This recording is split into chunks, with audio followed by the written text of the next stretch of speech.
So yun guys, so magandang hapon po sa inyong lahat mga ka-showing, no? Magandang hapon po sa buong mundo, no? Luzon, Visayas, Mindanao at sa buong mundo mga ka-showing, no? So for today's video mga ka-showing ay mayroon po tayong panonoorin, no? Na video na kung saan nagsalita po, no? Si Senator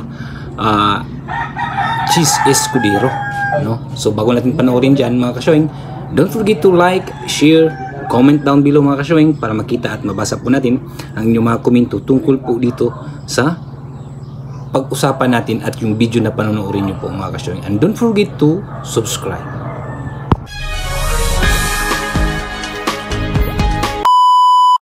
So yun guys, no?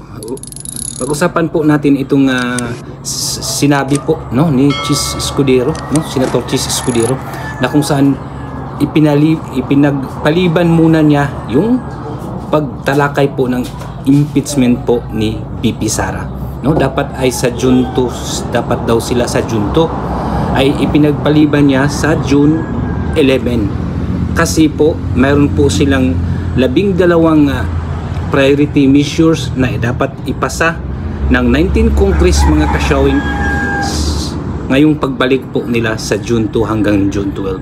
So ibig sabihin mga ka-showing, no, kailangan mayroon po silang ipasa, no, kailangan ipasa itong 12 batas, no, ngayong pagbalik po ng Congress at Senate.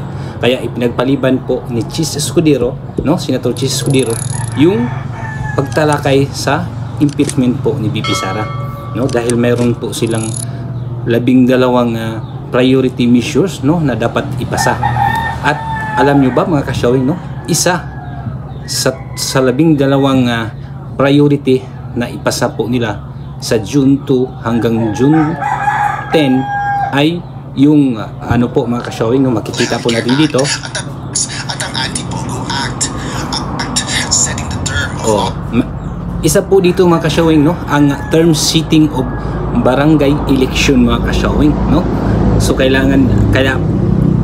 abangan natin sa pagbalik po ng Congress dahil isa din sa i-priority po nila na kailangan maipasa at maisabatas itong fixed term seating mga ka-showing, no. Isa ito sa 12 priority measures po ng 19th Congress na dapat unahin daw po umano na trabahuin nila itong 12, no. Sabi ni Chis Escudero, kailangan ipasa itong lahat ng 12 priority measures, no, bago tatalakayin, no, yung impeachment po ni VP Sara, no.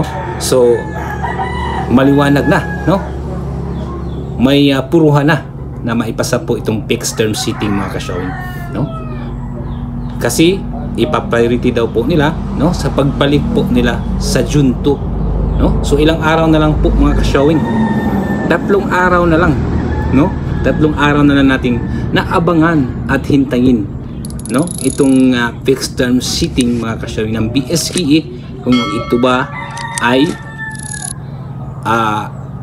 ano ang version na mapag-usapan po ng BICAM mga ka-showing, yung by version po ng Congress, no, na 3 years 3 terms 4 years, or yung version po ng Senate, no, na 2 term 6 years.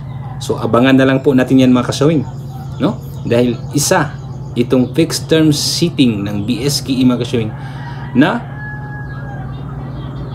priority, no, priority measures na kailangan nilang ipasa, no, ngayong pagbalik po nila bago magtalakay sila sa impeachment po ni VP Sara, no. Kaya abangan na lang natin mga ka-showing, no. Panoorin nyo po itong video na pong ito na ipapakita ko po sa inyo kung saan sinasabi po dito ni Chis Escudero na kailangan i-priority at isabatas yung 12 priority measures nila mga ka-showing sa pagbalik po nila sa June 2 mga ka-showing. So panoorin po natin, narito, panoorin po natin, sabay-sabay po natin panoorin mga ka-showing. Basta pahayag at tanggapan ni Senate President Francis Chis Escudero na nagpapaliban sa naturang aktibidad. Nakasaad dito na ang presentasyon ng Articles of Impeachment sa Senado ay isasagawa na sa June 11, 2025. Ito ay upang bigyang daan ang pagtatalakay ng Senado ng mga priority legislative measures bago mag-adjourn ng 19th Congress. Ilan sa 12 priority measures na target maipasa ay ang E-Governance Act, Open Access and Data Transmission o ang Konektadong Pinoy Act, amendments to the Universal Healthcare Act at ang Virology Institute of the Philippines. Gayon din ang amendments to the Right-of-Way Act, setting the term of office of barangay officials and members of the Sangguniang Kabataan, Judicial Fiscal Autonomy, Denatured Alcohol Tax at ang Anti-Pogo Act. Ang mga ito ay resulta ng talakayan ng mga lider ng Kongreso kasama si President Ferdinand Marcos Jr. kasabay ng Legislative Executive Development Advisory Council meeting kahapon. Sa 6 na araw na nalalabi bago ang sine die adjournment ng Congress sa June 14, binigyan diin ni Senate President Escudero na kailangang iprioridad ang pagpapasa ng mga ito sa parehong kapulungan ng Kongreso. Kasangkayon din ito sa hakbang ng administrasyon na isaayos ang pamahalaan alinsunod sa pangangailangan at inaasahan ng mga mamamayan. Kinumpirma rin ng kampo ni Escudero na napadalhan na ng sulat si House Speaker Representative Martin Romualdez habang binigyan din ng kopya ang opisina ni Vice President Sara Duterte sa parehong araw ng pag-anunsyo nito sa publiko.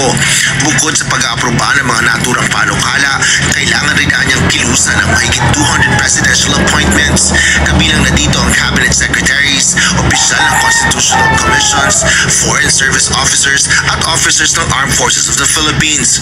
Hudyat ng pagsisimula ng impeachment proceedings sa Senado ang presentasyon ng Articles of Impeachment ng House of Representatives. So yun na mga ka-showing, no? Napanood nyo po yung video pong yun na kung saan isa ang BSKE term sitting, no, sa 12 priority measures na ipasa po nila ng 19 Congress bago po sila mag-adjourn o bago po sila magpalit mga ka-showing. So abangan natin sa June 2 hanggang 10 kung talagang maisabatas yung fixed term sitting mga ka-showing. So nakikita nyo po, no, kung ano po yung sinasabi po ni Senator Chis Escudero mga ka-showing.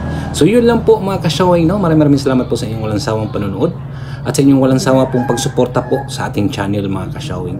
Now don't forget to like, share, comment and subscribe mga ka-showing. So yun lang po mga ka-showing. Maraming salamat po. Thank you for watching.